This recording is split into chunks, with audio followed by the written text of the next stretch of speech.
The woman in front of him thought she was dead. Accepting the reality, she sighed but didn't notice the fog appearing on the mirror. The mortician, David, instantly became nervous and wiped away the fog while the woman wasn't paying attention. However, this scene was witnessed by the boy downstairs. David continued to do his job, and the woman also chatted with him. Although she had accepted the fact that she had died, she was still very curious and asked David, "On the day of my burial, will my mother and fiancé cry in great sorrow?" David said that those who loved her would surely shed tears. The woman finally gave up hope and quietly waited for the day of her funeral. Soon, the woman's funeral began. David carefully prepared and gave her the final injection of muscle relaxant. However, the woman stopped David, wanting to take a final look at herself before being buried. David handed her the mirror. In the mirror, she looked beautiful and charming. Suddenly, as she spoke, the mirror fogged up. The woman hastily explained that she wasn't dead, begging David to spare her. However, the previous drug was still effective, and David gave her another injection. In a short while, the woman fell asleep. At the funeral, the fiancé put an engagement ring on the woman's finger. Just then, the woman's lips moved slightly.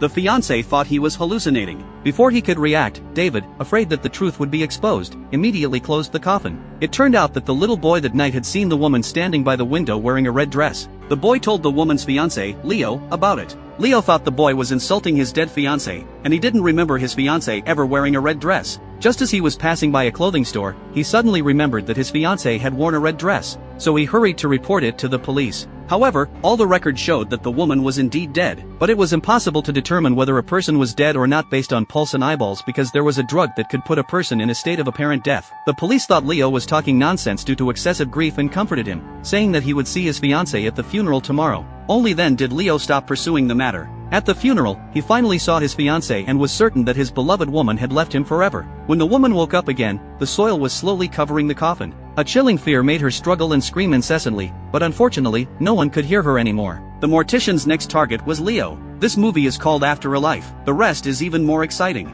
You can go watch the original film.